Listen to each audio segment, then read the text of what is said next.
Bismillahirrahmanirrahim. Assalamualaikum warahmatullahi wabarakatuh. Perkenalkan, nama saya Ferdi dengan NIM 24 WSP 040 dan teman saya. Perkenalkan, nama saya Andi Hasan dengan NIM 24 WSP 023. Di sini saya akan menjelaskan prinsip kerja dari pembangkit listrik tenaga surya untuk rumah Anda. Baik, sebelum kita merancang PLTS di rumah, kita mengenali kebutuhan energi atau peralatan, yaitu kulkas dan pompa air, ada juga kipas dengan 2 unit, mesin cuci, lampu, dan cas HP. Yang kedua, menghitung konsumsi daya harian.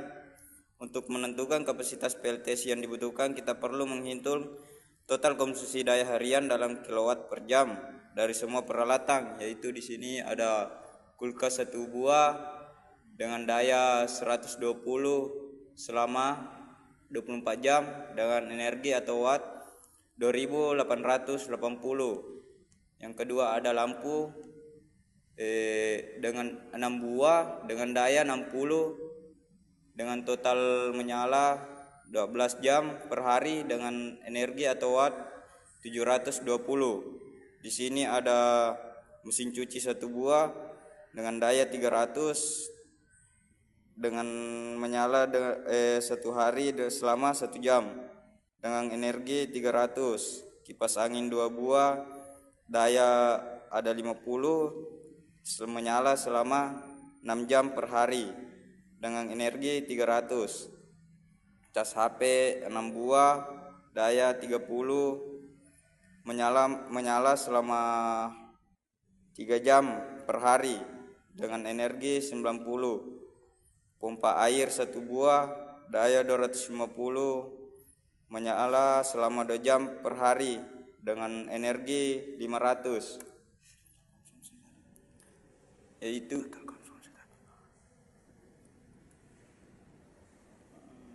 di sini total konsumsi harian dengan 4.790 Wh atau 4,79 kWh. Di sini kita memilih panel surya yang tepat dan ukuran dan jumlah. Efisiensi panel surya bervariasi tergantung jenisnya. Penting untuk memilih panel dengan kapasitas yang cukup untuk memenuhi kebutuhan daya harian. Yang pertama, kapasitas panel, yaitu asumsi intensitas matahari efektif 4-5 jam puncak per hari untuk 4,79 kWh per hari. Dibutuhkan panel dengan total daya puncak sekitar 1500 watt atau 1,5 kWp. Jenis panel yang dibutuhkan adalah monokristalin, efisiensinya tinggi, hemat ruang, ideal untuk area terbatas.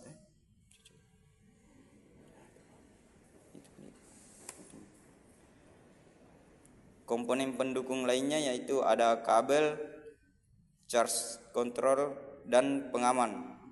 Selain komponen utama, beberapa pendukung sangat penting untuk keamanan dan efisiensi sistem PLTS. Yang pertama, kabel surya. Kabel khusus yang tahan cuaca ekstrim dan radiasi UV dengan ukuran yang sesuai untuk menghindari kehilangan daya. Yang kedua, charge control. Mengatur pengisian daya dari panel surya ke baterai, mencegah overcharging atau over discharge. Sistem pengaman. Yang ketiga, screen pemutus sirkuit dan surge protector untuk melindungi sistem dari kerusakan listrik. Setiap komponen ini berperan penting dalam memastikan sistem PLTS berfungsi dengan aman dan optimal. Dan saya Ferdi akan menjelaskan baterai penyimpanan energi, kapasitas, dan jenis yang dibutuhkan. Baterai penting untuk menyimpan energi surya yang dihasilkan pada siang hari agar dapat digunakan pada malam hari atau saat cuaca mendung. Kapasitas baterai untuk cadangan 1 hari penuh yaitu 4,79 kWh. Anda akan membutuhkan baterai dengan kapasitas minimal 4,79 kWh sekitar jika menggunakan sistem 12 volt. Jenis baterai yang lebih murah yaitu lead acid, namun umur lebih pendek dan memerlukan perawatan. Jika menggunakan lithium-ion lebih mahal di awal tetapi umur lebih panjang, bebas perawatan dan efisiensi lebih tinggi. Pilihan baterai sangat memengaruhi efisiensi dan umur sistem PLTS Anda. Inverter bekerja untuk mengubah arus DC ke AC.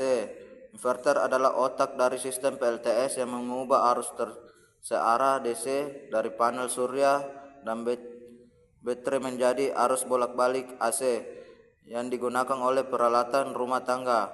Fungsi utama inverter yaitu mengubah DC dari panel baterai menjadi AC, mengoptimalkan output daya dan panel surya, dan 3. Melindungi sistem dari lonjakan tegangan. Adapun jenis inverter yang digunakan, string inverter umum yang biaya awal lebih rendah, microinverter dipasang per panel, kinerja lebih baik dan di kondisi bayangan. Hybrid inverter menggabungkan fungsi inverter dan pengontrolan pengisian baterai, cocok untuk sistem grid dengan baterai. Pilihan inverter dan kapasitas yang sesuai dengan total daya peralatan puncak Anda. Komponen pendukung lainnya.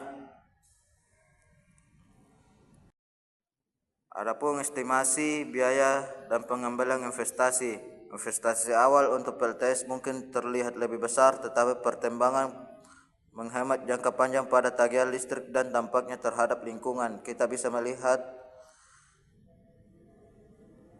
biaya bervariasi tergantung skala dan kualitas komponen, namun dengan penghemat tagihan listrik, investasi ini dapat kembali dalam 5-10 tahun dengan umur sistem yang lebih mencapai 20-25 tahun. Kita juga harus mengenal instalasi dan perawatan PLTS.